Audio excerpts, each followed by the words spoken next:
We have lost our sense of time. We believe that we can add meaning to life by buying things and making things go faster. We have an idea life is short and that we must go fast and buy more to fit everything in.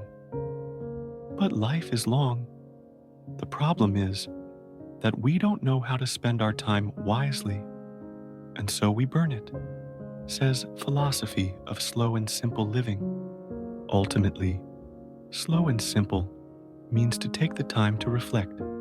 It means to take the time to think, and with calm, you arrive everywhere, says Carlo Petrini. Most of the people who focus on accumulating even more, they've lost the ability to control their appetites for more.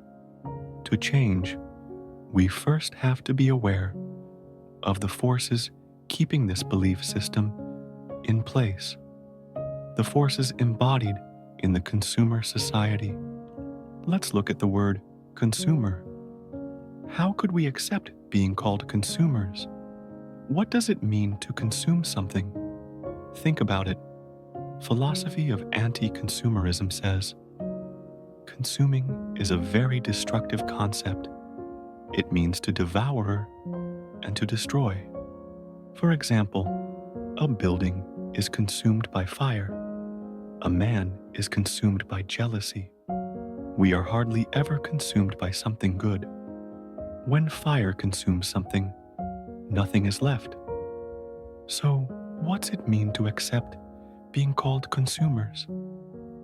According to sages, being a consumer means that you turn to something outside yourself to fill up your emptiness. To consume is to take something in, to ingest. However, we don't turn to something within yourself. We turn to a thing, a dead, lifeless piece of merchandise. And to condition you to do this, the consumer society makes you feel deprived and incomplete. First, it works at lowering most people's wages, making them feel anxious about their future. Even if you're earning less money, the consumer society tricks you into lusting after that new car so that you think it will make you happy. Advertising broadcasts this message over and over. You are inadequate. You are lacking. Buy this. It will make you whole. But when you follow the Svengalis of Madison Avenue, you never learn to believe in yourself, putting you at the mercy of the brainwashers. No wonder people become such easy targets for free credit cards that they start piling up debt in fees and interest. With fitting irony, the badge of consumer is really the most accurate title we could have, because we truly are a consumer society. We are destroying things and devouring life. Today, the forces of impulsive buying have taken over our lives and subverted our ability to exert control over ourselves. Much of this covert control is done in subtle ways, especially through advertising. Most of us understand how advertising tries to control, and many of us think we're free of its power. But you're never free of the social mores in your culture. A central theme of this video is that we need more time and not more things. Almost every problem that have come back to people is because of grabbing more and more than they need, more than others have, and more than the planet can sustain. The underlying issue is greed, taking more than your share and stealing from others. Today, we are busy in doing commodification of life. We have come to put our hopes for happiness in commodities, that we came to turn life itself into a commodity. Social observer Erich Fromm call it the choice between to have or to be.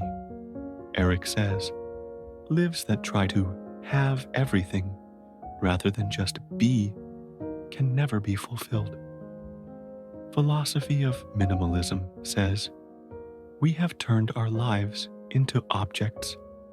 That makes life itself a thing, a dead and lifeless thing.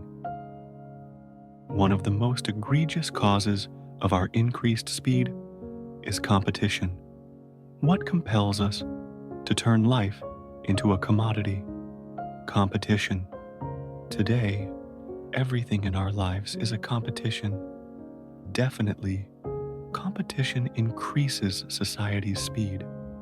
However, undermines relationships and traps people into leading secondhand, inauthentic lives. It's obvious that competition causes our lives to go faster. But why the inauthentic? Because when you compete, you let others set your goals and standards. You're always trying to be what others want you to be. That's what it means to win.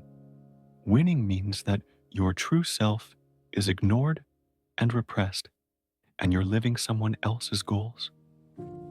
Philosophy of slow and simple living says, the consumer society is unsustainable. It is destroying people and the planet. But what propels its mad engine? It's the greed of having more and more. Psychology research shows that people who are materialistic are less happy.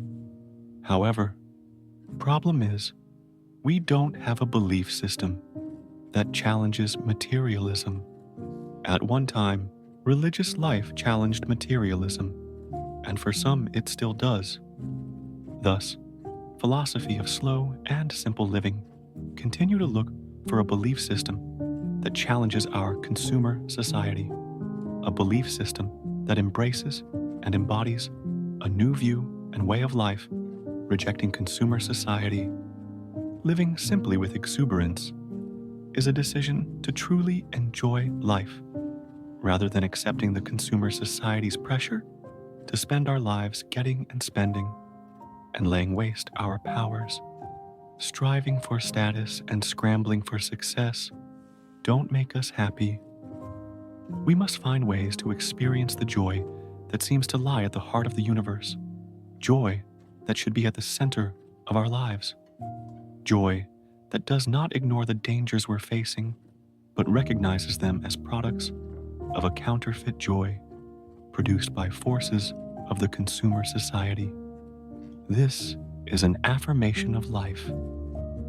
Simple living says there is an inner fire in us, and it's important that we keep it alive, that we express it and act on it by resisting all the deadening and destructive effects of the consumer society. If we are to experience joy of living, the first step is authenticity. What else could it be?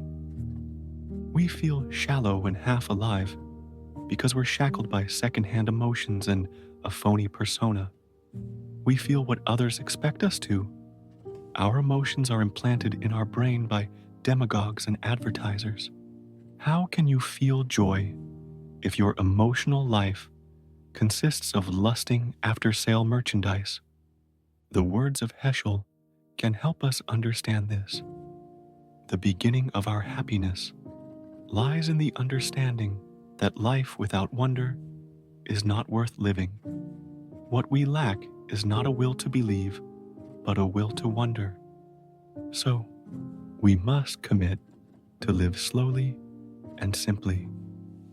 You don't have to put all of your energy into an image that says, I'm successful. You don't have to try to look perfect or be perfect.